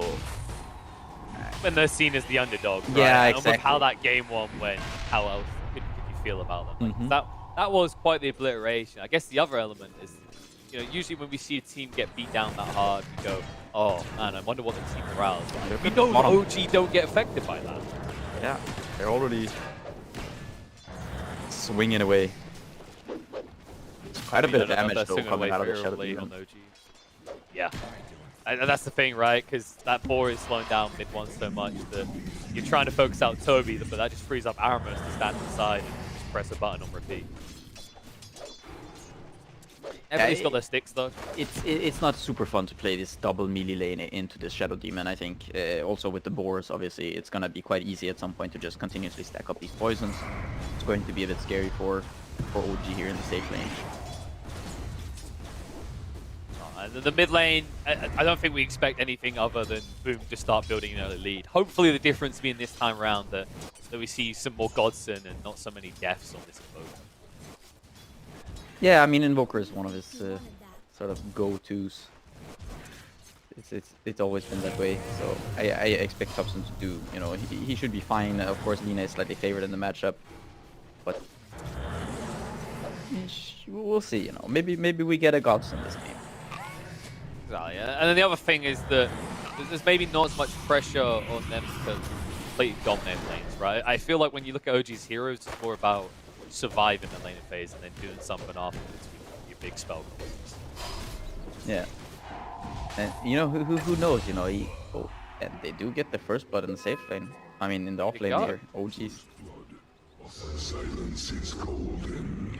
Not someone you can easily pick off so easily the Io, and that's something we haven't even talked about yet, so we're seeing Io Gyro. Gyro, a hero that seems to have been out of meta for quite a while now after a ridiculously long spree at the top with the Io combo. Yeah, I feel like this Io Gyro, it always comes back, unless Gyro is just completely out of it, but I feel like he never really is when you have Io, you know, the hero just complements you so well, it just makes you so much stronger. It's the hero that probably benefits the most from Io. Just continuously being able to play really quickly and all over the map, I think. Well, I was going to say, the Gyro, do you think part of it was because there is this risk of the black hole and Gyro is the type of hero who can build the Ag, so even if you're stunned inside there, you still got damage output? I don't think they picked it so much for the maybe the later stages, but it should be quite good against the Nigma in the lane. Once you get a few points in flak, you can't kill the Eidolons. Yeah, we're starting to see that. They're already whipping them down. Celery, Sax's going to move in to punish this, though. Might be in trouble. Oh, damage! That's level 2. That's not a level 3 ET. You put 1 point in the natural order. That's just him going 1 punch, man. I feel like once you get level 3, you should be able to kill this IO very easily given the 3 we just had. No, for sure. IO is very susceptible to dying in this lane. Just the Malphis and... Aramis is gone. Not enough to kill off Notail either. They did get him to 4 poison stacks, but it seems they've identified what they need to do in this lane. Don't chase Toby, chase Aramis. Yeah, it's much harder for him to play when they're running at the Shadow Demon. Of course, he's not as tanky either. So, kind of identifying the big damage dealer in that lane. Oh, thank you, other casters, for letting us all know that for some reason Seb has... There we go, he's figured it out. Apparently had the Null Talisman in the backpack for a while, so that was really good. Right. I just love it when you kind of have things pinged from other casters without context, like Aramis has Crunch, or X person has Tango. Like, what do you mean, other caster? Oh, mid one. He's gone. Get the lifesteal out in time, and now... Oh, Notail, no. Notail, no health. Gets brought down. Double kill for Toby. And he's got salve, so it doesn't really hurt his laning at all. No, and I think the early book in this game could be quite scary. I'm happy he's not going for the double bracer build here. You know, kind of trying to fight the Monkey King is generally not a recipe for success as a melee hero unless you're Ursa. Sorry, I got distracted by Celery just body blocking Saxa the entire time to go into both rooms. And this guy's feeling himself. I just love watching Celery. It's like, this guy plays with so much confidence out the 5. Last game it was that whole baiting in the camp with the Dark Troll Summoner. And now it's just like the cruising on by body blocks against the BT that usually can threaten to beat your ass to death if you get in his way. Yeah, I mean, the thing about this is OG are actually not really respecting Viking that much, I would say. They're giving away this Enchantress and the IO to Celery. I think is two sort of most commonly played and comfortable heroes. I think Viking have a lot of success with those heroes. They're not really intercepting any attempt to stack either, so Celery's like making the most of the situation. Of course, you can argue an ET can use all those stacks to his advantage, but I don't know if you can on this lane. It feels like you're always going to have to maybe stick close to Seb in case they try and jump. Yeah, they also have to know about the stacks, so... Step Hey, one. you're playing against Viking. If you don't believe they're going to stack every single goddamn game, you fall into the trap. I think Viking were kind of like the first team on it when stacking started coming back in that was really obsessed with the idea of just bulking up and jumping for goals. Yeah, so Saxa is gonna ward this area. He did spot the... I mean, at this point it's just 2 double stacks, I believe. So. Yeah, it's just 2 double stacks, but that should flip up as... I think maybe they're kind of waiting so Shad's at a point where he can be self-sustaining in the lane. Of course, now there's always that threat that Seb could just black hole you though. Yeah, this bottom lane though, hard to sneak. it's interesting. Mid one already level 6. Notail has given him quite a lot of solo experience here. And they're gonna go on Toby. No boots on Notail though.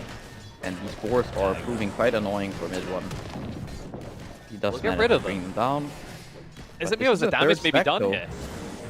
Yep. Ooh, no, they turn on the Notail. They say that's the easier target instead. With the poison. Will tick off. No, he gets a new one in the mid one. Though. He needs the lifesteal. He does get it. He needs to target now. Notail's low. Second time. And that means Notail isn't going to die. He's going to turn on to Aramis and they'll just leap forward on top of him. Barrier Assault clipping onto him. They will kill Aramis.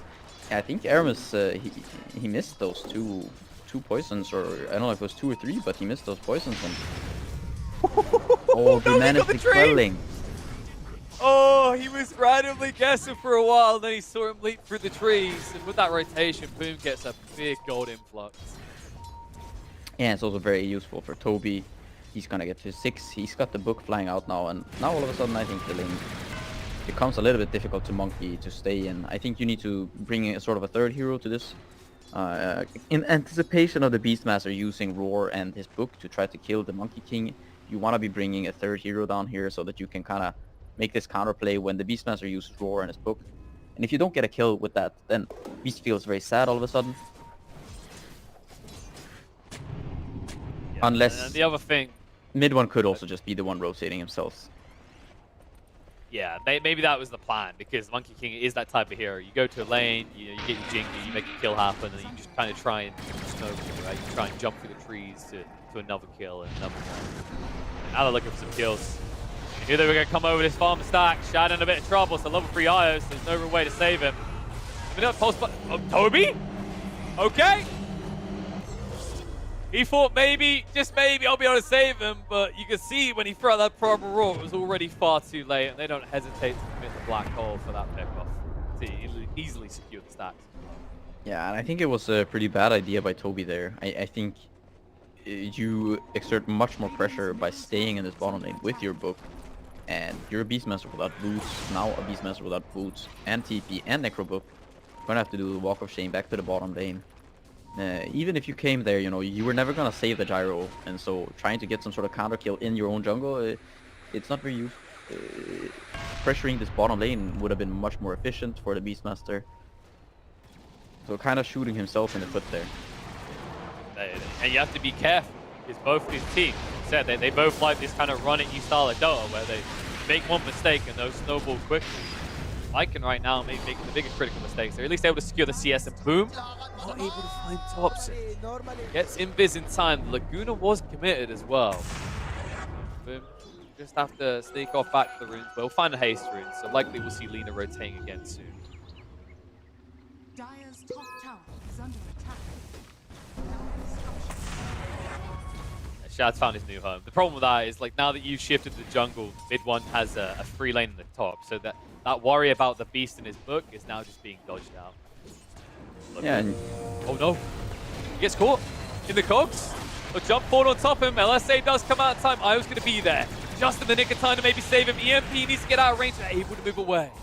Thompson is hunting though, with the cold snap still running. Celery trying to save the day, and boom. No, he might tick out here. He's got the very fire, but it's still on cooldown. He tried to switch it from the backpack too late. I think he died with like there was like a 2 or 3 HP margin, I think there. He died on the last tick of the urn. And his Fairy Fire wasn't, I don't think his Fairy Fire nor wand was ready. No, he was switching it out because it was in the backpack. I think he still has 4 seconds left at that point. A clutch kill. And now with that haste ring gone, like Viking, when they're up, what's their move here? Because your IO is still only level 4.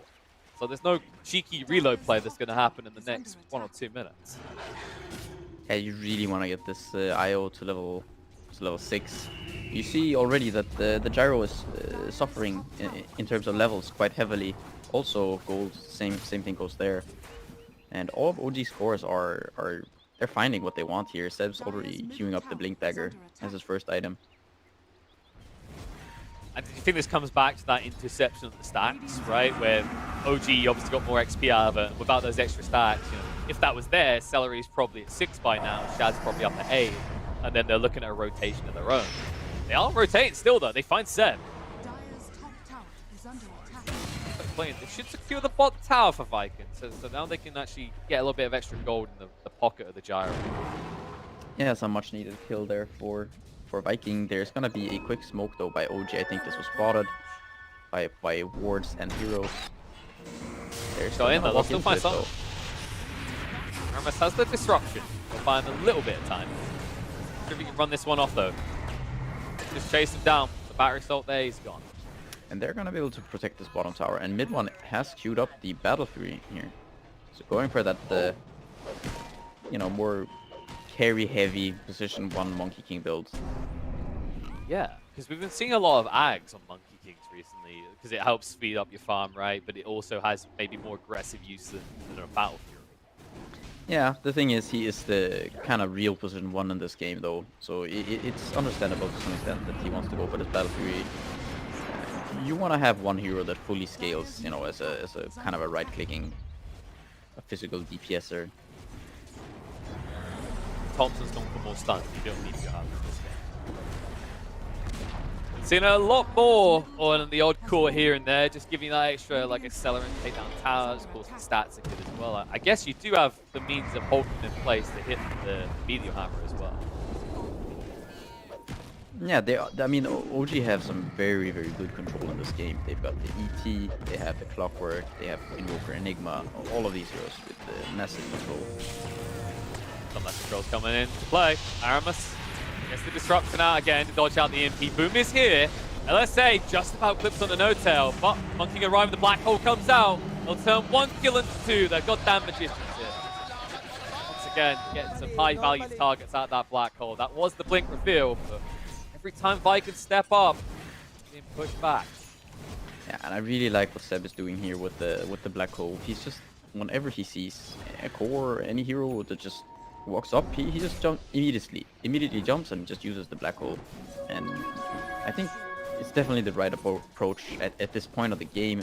You don't need to rely on hitting some, big black holes. Just you see a hero, you can kill him, go for it. Just get that cooldown going and get the free kill. It's an efficient way to play in this early game. I think right now the panel's like, crap, did we say you get a 5-man black hole? I don't think he's going to wait for a 5-man black hole. Ooh, hook shot in. Still clips on the Toby, even though it hits the creep. The initial stun is good enough to trap in the Yelly Man. He does throw out the primal roll, will be reload out. Do they want to fight this, though, is the question, because OG are already stacking up. The Nigma is not here. Of course, they don't have black hole. Oh, should be thrown out in the no-tail. LSA does clip. The stomp's going to come out. The Earth split on a free. Hit that 4. Boom. Able to move away in time and disruption to dodge out Gyro. Because of that, OG will back away. Maybe Viking now push towards the tower, but they seem still very, very hesitant to enter Radiant territory. Yeah, the issue kind of for Viking right now is this Gyro he's very low level. I mean, he's been partnered up with the IO, and since the early game got slowed down quite a bit, even farming these ancient stacks, it's gonna take a while. He needs to get to the Sags, and then some before he can, properly become a hero. I guess another part, right, is when you're looking at the way this combo wants to play, they want to be off in the jungle. Yeah, they're divvying up XP, but then they can rotate, they can join in a fight, they can find a pickup. But usually that relies on their opponents being split. And it seems like OG, most of the time, are pretty stacked up. So it's almost like Viking can't find that pickup opportunity that their draft is kind of designed. I mean, OG are pretty much using the buddy system. Hobson is sort of a free agent, but you can see that they're always playing in the vicinity of one another. See, now they're gonna leave the Monkey behind. He's gonna fall back a little bit, and Topson is gonna be able to kind of rotate towards the bottom. They're all kind of playing in close proximity, so they are able to help out one another. Seems to be counter out Viking style of playing. They are a team that they like this idea of kind of out-mobilizing their opponents, right? They play wide on the map to exploit it. That's why they look so lethal whenever they get their hands on iron. Yeah, and the easiest way kind of to counter it is first do well in lane, but then also just play together, just stick together, group up. And always been moving towards something, right? Never look like you're kind of slowing down. That's something we know OG have mastered in the past, is this idea of never letting up the pressure. Now they're just looking to siege down this tier 1. Toby shows he'll be in trouble because they are smoked up behind top. Instead they TP mid. They see an opportunity mid one, in trouble though. Hit up by the Purge. He can't get the lifesteal quick enough. He's going to be brought down. So a 1-for-1 exchange. But now there might be punishment bot. Beastmaster goes in. Toby low on mana. Did use the primal roar here. Not going to connect, but the reload in. They do see Top. They're chasing forward onto him. The homing missile is going to pursue, but it's going to be too slow. Zaxa does sidestep the LSA in the meantime with the drums. Looking to run away from Boom. Will distract him from the entirety of this. No tell here. Can no longer continue to pursue Thompson. Hook shot. Ooh. Oh. He'll still be fine, it looks like. Reinforcements are coming. That whiff on the hook shot will not cause no tell his death. Get out.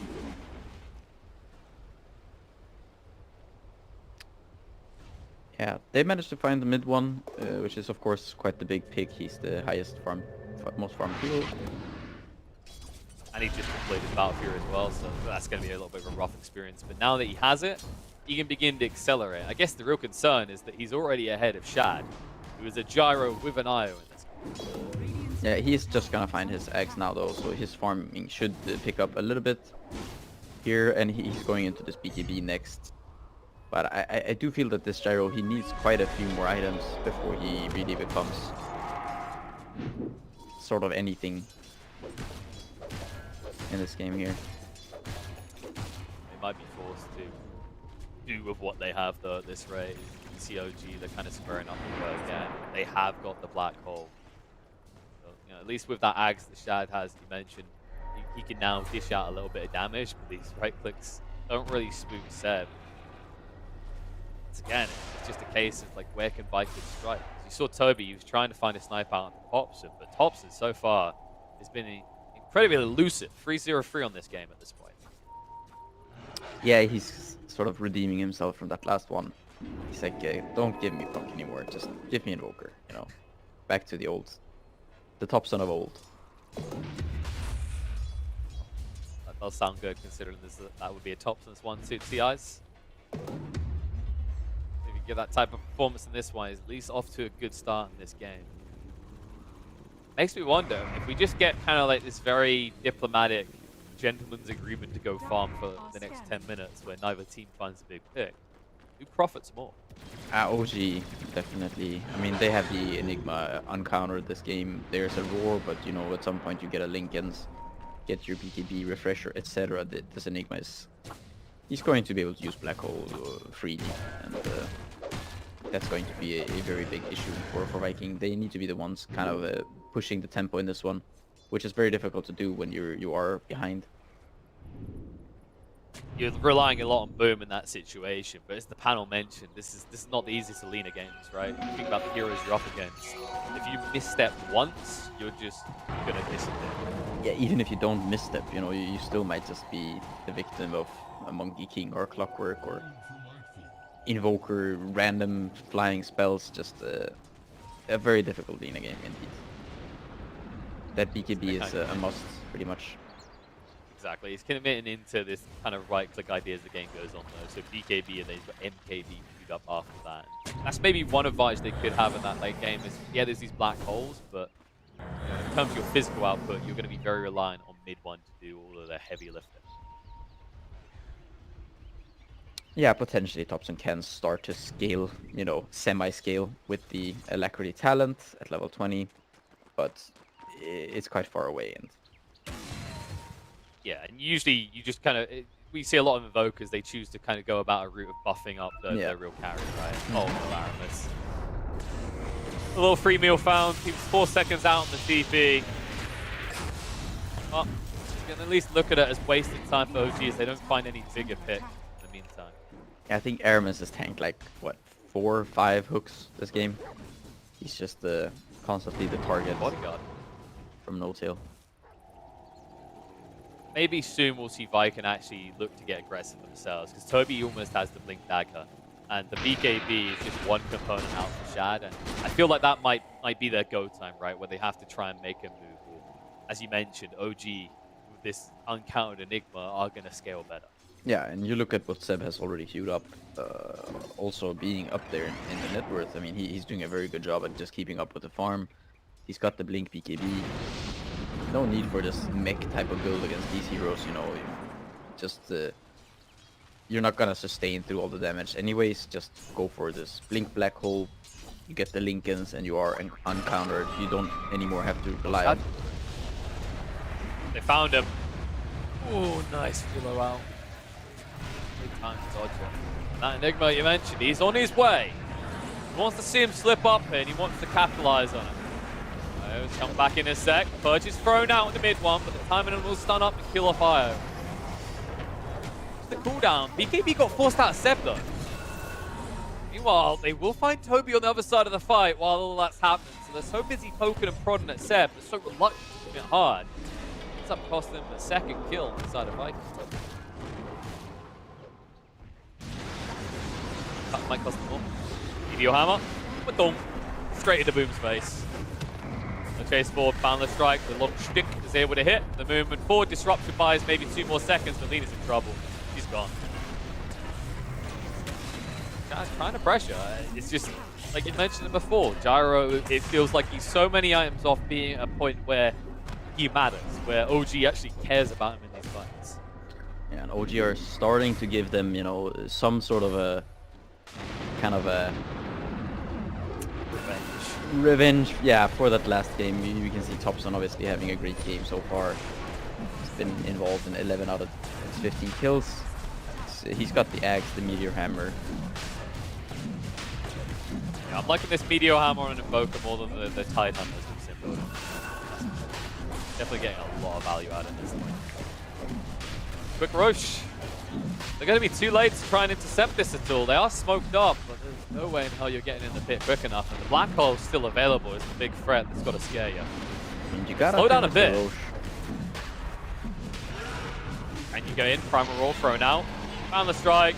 Egg is picked up by mid one, and Toby, for all his attempts, will fall here. Oh no, Seb!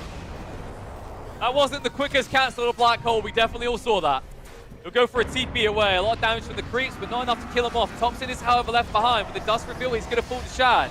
And they will just zone out and force themselves away from mid one before we can have any impact. The Wukong is down, but the Laguna hits hard. BKB gets activated. Shad is out of the arena, though.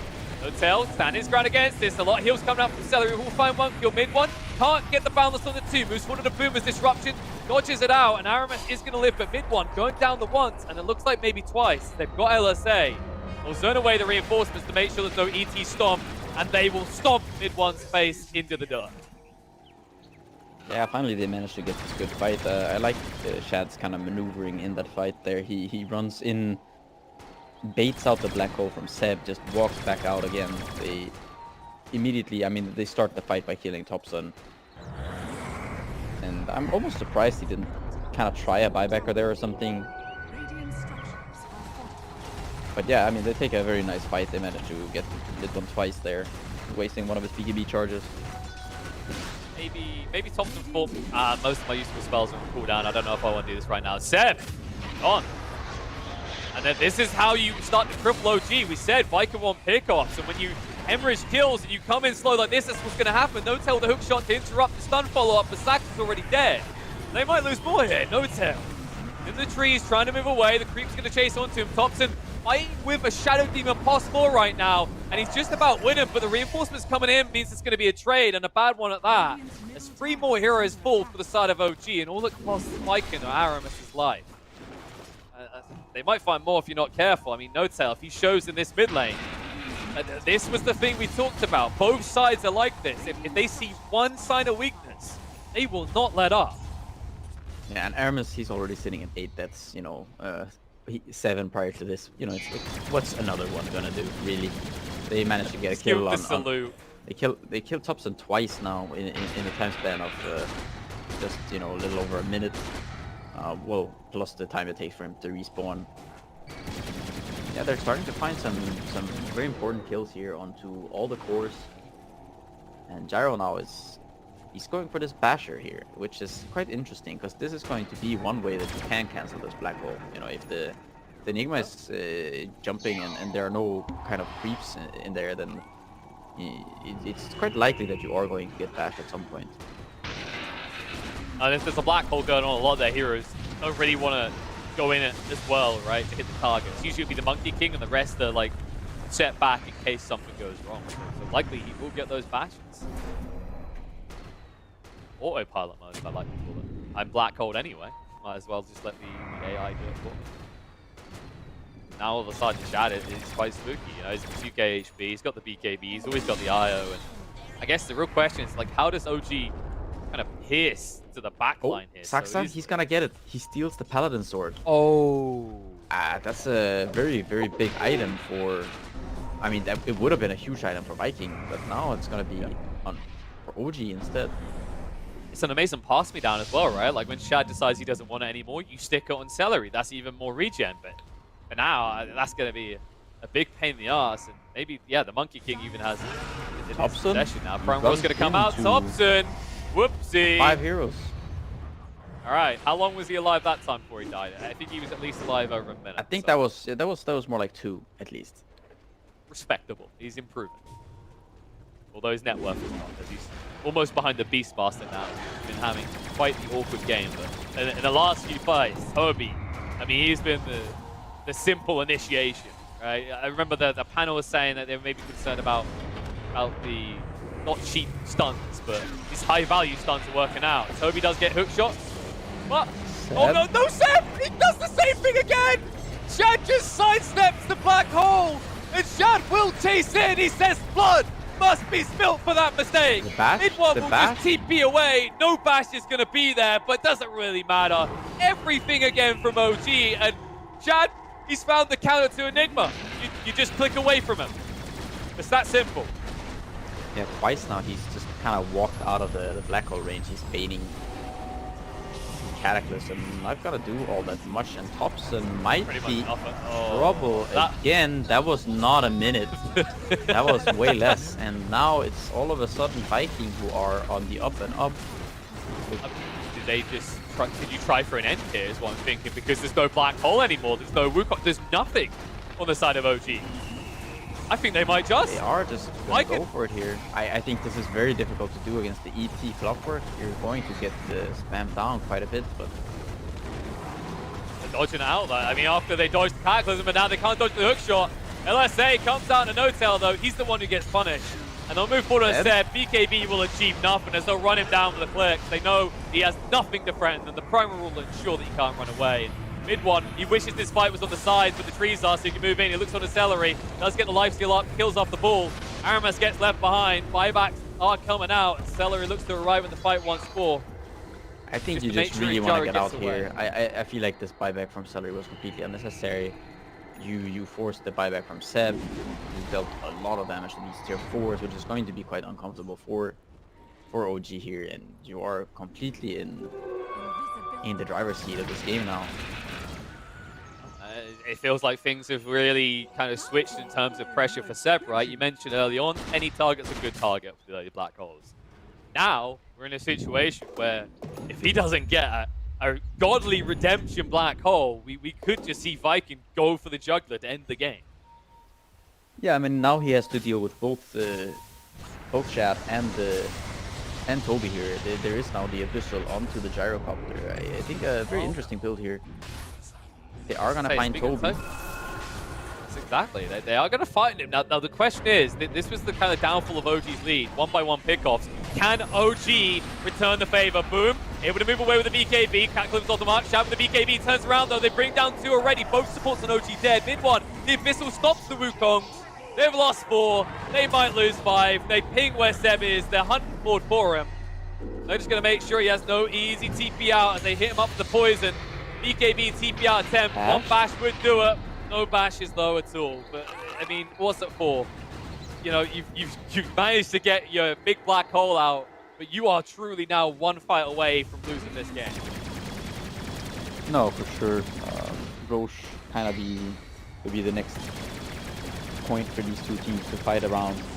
Of course, the bash only being a measly, is it 10% for range heroes? I want to say. Ugh. Yeah.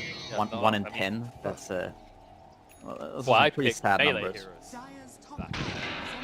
Well, the Abyssal has just proven the downfall of mid-one completely. I mean, if you can't even get your Wukongs out in these fights, is it even possible to survive against the right clicks of Viking? No, and I like the fact that Shad is he's not going for the standard kind of MKB, satanic, whatever it is. He's just cues up the Abyssal. The stun. Seb, that's not good. He can't afford to go down. The black hole will not be used. He's just going to die, and that's his dieback. He's gone for 85, and Viking find the exact pick they need to look to close this game as they'll move into OG's base. And on to those tier 4s.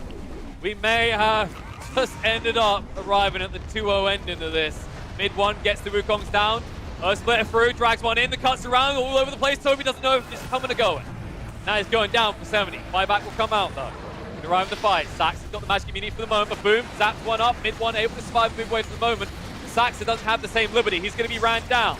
They'll hunt for more. Abyssal is out. They'll be able to find the Invoker. Mid-one can only hide in the trees and watch his throne dies. He jumps in on top of Shad. BKB activated with the Alacrities. Well, they snipe out. Boom. It's a good pick, but they need more. They're trying to force them away. Maybe they can get them off the throne, but it's low on HP, and Shad wants to finish this right here and right now. Mid-one being duked out. Icefall's going to go down. He needs more damage, but it's going to be enough. Hook shot in on Aramis. Does control him up. Mid-one trying to do the damage. Now being kited out himself. Will turn on a Shad. Force the fight up against him. It's being pro low. Does get the lifesteal just in time, but Toby arrives to back this up. The prone won't push away. It's enough. Flyback comes out. Monkey King bursts in the world, but the throne is too low, and Viking will stun him up to make sure they can round out this game. with a 2-0 victory over the Kings of Dota's OG Pool. Yeah, I mean, Viking now taking down Secret 2-0, taking down OG 2-0, and in a very Viking-esque fashion, I would say as well. You know, we did talk about how the Viking, they tend to favor these 25 to 35-minute games. Both these games with some very quick-paced drafts. Even falling behind quite a bit in that early game, they still managed to bounce back on the back of this Shad gyrocopter, which I feel like I've seen so many times now. This guy, he seems to deliver, very very nicely on this hero, and just he continues to do so. It's the impressive part about it as well, is like this isn't one of those flashy type heroes you think of, right? The gyrocopter. It's not like you can say, oh yeah, he's got all the combos right. You know, he's duking them out. He's very elusive. But what it's coming down to, you mentioned it in one of those Roche fights, is his positioning. He's so good at the way he positions and moves around these fights, even up against things like the Black Hole, the Stomp from the ET as well. But honestly, wow, impressive from Viking, and they do. and Seb there, he didn't really manage to find those 5-man black holes, Yeah. No, the panel was slightly off. We'll send it back to them so they can make their excuses for why we did not get to see that 5-man black hole from OG as Viking close the game out 2-0. All right. Thank you so much there, Killer Pie Cat. Well done per usual. Wow. Devastating stuff for OG. Viking looked so good. This game, a little closer than the first one, at least in that early setting. OG had a couple of moments, right? Monkey King got his Battle Fury. He had his Aghanims. It looked like we might have an even game, but once that gyro came online, Shad showed us who the real boss was. It looked so good for them. They were in control. They were never really too far ahead when it comes to network, but Monkey was ahead of a gyro that had a Wisps to always follow him around, make stacks for him. He even went for that Battle Fury very early on.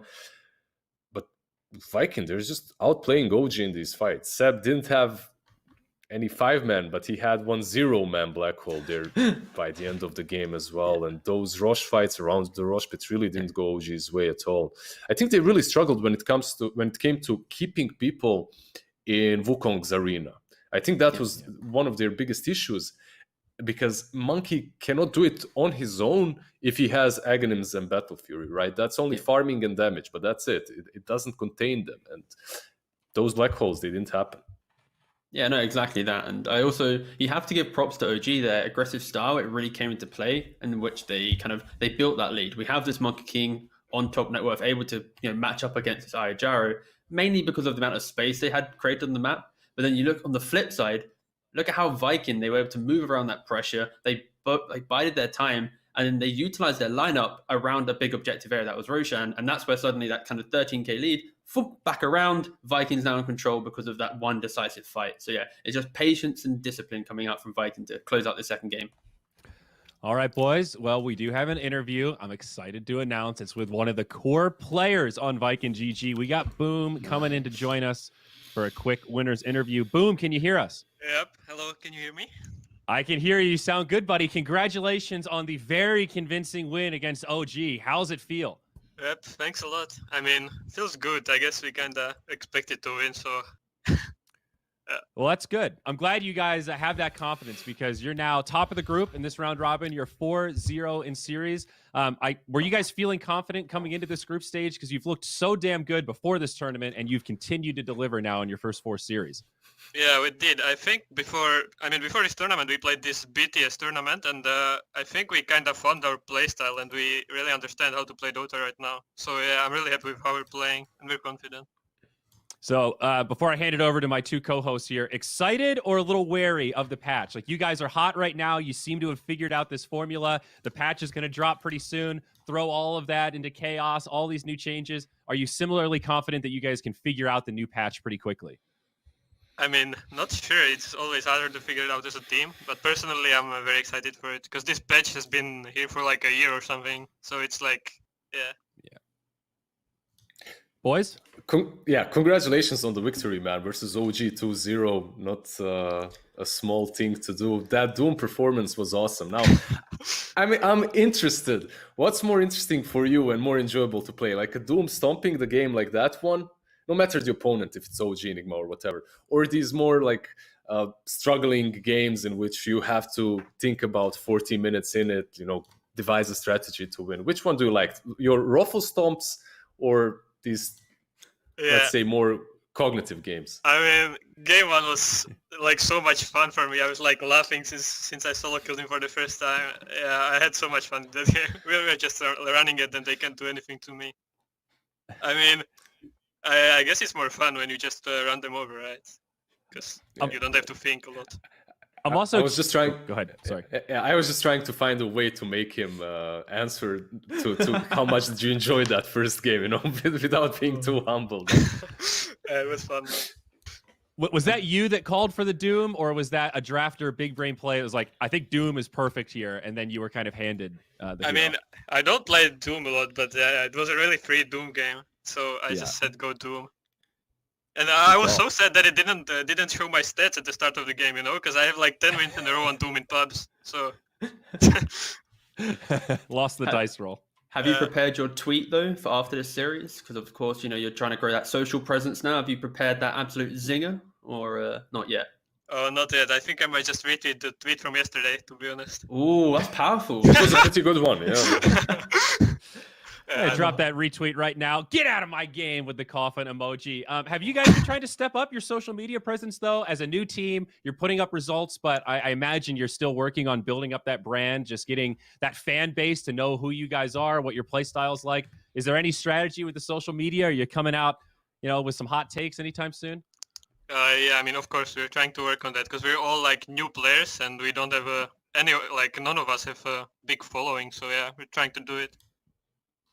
But good luck to you. It's Thanks. tough out there. Anything else, gentlemen, before we let him go? Nope. Okay. Very good. Good luck, mate. Yeah, just keep it going. Like that's it, right? Like he's the one winning, right? Like if he was losing, then we might have some good questions. But because he's winning, just let him bask in his glory, get his Twitter game going, and then off we go. Let's see him again in another interview. If you guys keep 2-0ing series like this, we're going to have to keep interviewing you guys, and we're going to keep getting crazier with the questions. So prepare yourselves. Less Dota, more real world coming up if these wins keep up. All right. I'm excited. All right. Sounds good. Good luck, Boom. Hope you guys keep the streak up. Yep. Thanks, guys. See you. Bye-bye.